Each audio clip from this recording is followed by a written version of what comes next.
አይ ቲንክ ይሄ መጨረሻ ቪዲዮ ነው የሚሆነው። ራሷን ብታጠፋ ተጠያቂው ማን ነው? በዚህ ቪዲዮ መልስ ሰጣለሁ። እዚህ ጋር እሸቱ አላጠፋም። ይቅርታ ለመጠየቅ ወስኛለሁ። እሸቱ እዚህ ጋር አጥፍቷል።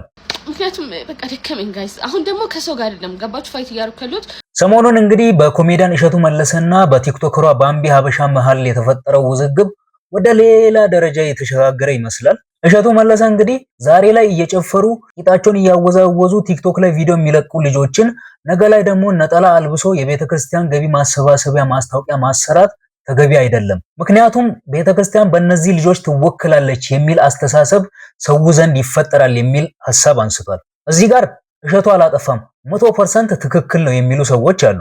ነገር ግን እሸቱ አንዲትን ቲክቶከር ታርጌት አድርጎ እሷን ምሳሌ አድርጎ በአደባባይ ኃጢያት ምትሰብክ ልጅ ነች የሚል ሐሳብ ማንሳቱ የልጅቷን የግል ስብዕና የሚነካ ነው እንጂ እውነትም ለቤተክርስቲያን ተቆርቆሮ አይደለም። እሱ ራሱ የቤተክርስቲያን ማስታወቂያ ይሰራ የለ እንዴ? እሱ ኃጢያት ስለሌለበት እሱ ጻድቅ ስለሆነ ነው የቤተክርስቲያን ማስታወቂያ የሚሰራው የሚል ሐሳብ አንስተው እሸቱ እዚህ ጋር አጥፍቷል የሚሉ ሰዎችም አሉ። እናንተ ሐሳባችሁ ምንድነው?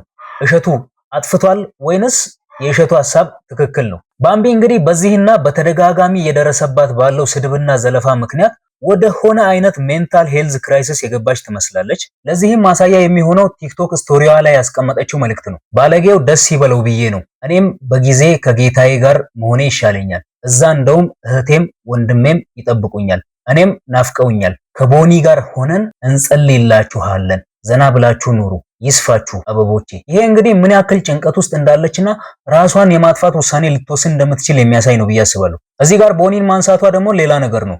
ቦኒን እንግዲህ ታውቋታላችሁ። የሰው ስድብና ዘለፋ ሲበዛባት ከአቅሟ በላይ ሲሆንባት ተስፋ ቆርጣ የስንብት ቪዲዮ ቲክቶክ ላይ ለቃ ራሷን ያጠፋች ልጅ ነች። ባምቢም እንግዲህ እንደዚህ አይነት እርምጃ እንዳትወስድ እፈራለሁ። ይሄን እንድል ያደረገኝ ቲክቶክ ላይ ያስቀመጠችው ሌላኛው ስቶሪዋ ነው። የሆነ ነገር ከሆንኩ የገደለኝ የኔው ቤተ እምነት አማኝ አስቀዳሹ መሆኑን እባካችሁ እንዳትረሱብኝ ይላል። እዚህ ጋር እንግዲህ የሆነ ነገር በህይወቷ ላይ ብትወስንና የሆነ ነገር ቢፈጠር ምክንያት የሆናት ሰው እንዳለ እየተናገረች ነው። ያው እሸቱ መለሰን መሆኑ ግልጽ ነው።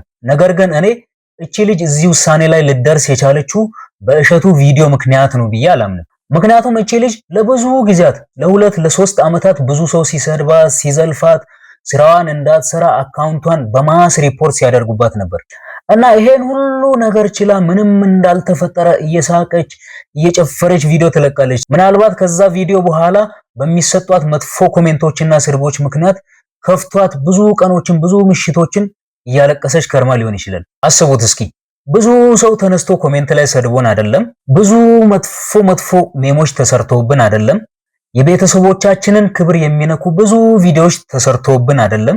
አንድ ሰው ፊት ቢነሳን፣ አንድ ሰው መጥፎ ስድብ ቢሰድበን፣ አንድ ሰው ተነስቶ ቤተሰቦቻችን ላይ አፉን ቢከፍት ምን ያክል ሊደብረንና ሊከፋን እንደሚችል አስቡት። እና እቺ ልጅ ያ ሁሉ ነገር ሲደርስባት ምንም የማይመስላት ይመስላችኋል?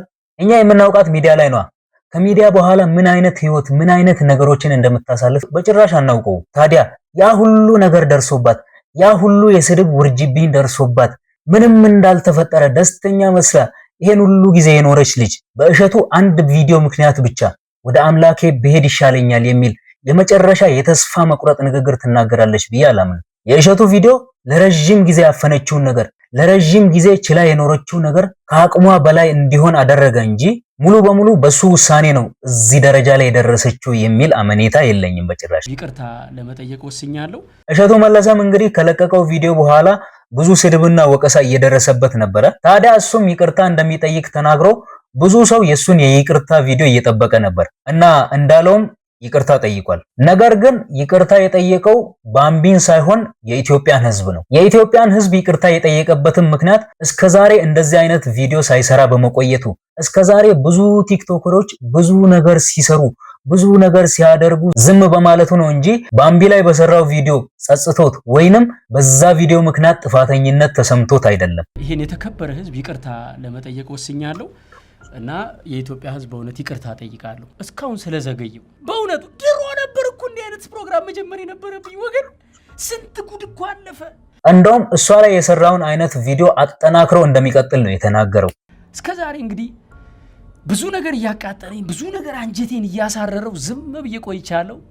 ከዚህ በኋላ ግን እስከ መጨረሻው እውነቱን የማወጣበት ፊታችሁ የምቆምበት ኖርማል ያልሆነ ነገር ሚዲያ ላይ ሲሰራ ኖርማል አይደለም የምልበትን አቅም እንዲሰጠኝ እባካችሁ በጸሎታችሁ አግዙኝ ነው የምለው። እኔ ግን በዚህ ሁሉ መሃል ክቡሩ የሰው ልጅ ህይወት በከንቱ እንዳይጠፋ ነው ፍርሃቴ። ባምቢም ከጎኗ የሚሆኑ ሰዎች ያስፈልጓታል። ለትንሽ ጊዜ ከሚዲያ ርቃ ብትረጋጋና ራሷን ብታዳምጥ ጥሩ ይመስለኛል። ምናልባት እኮ እሷ ጋርም የሆኑ ጥፋቶች ይኖራሉ። ታዲያ እዚህ ጉዳይ ላይ የእናንተ ሐሳብ ምንድነው? እስኪ ሐሳባችሁን ኮሜንት ላይ ንገሩኝ። ለኦጌ ፕላስ ቲዩብ አዲስ የሆናችሁ ሰብስክራይብ ያደረጋችሁ ቤተሰብ እንድትሆኑ ጋብዛለሁ። እንዲሁም ይሄን ቪዲዮ ላይክ ማድረግ እንዳይረሳ። እወዳችኋለሁ። መልካም ቀን።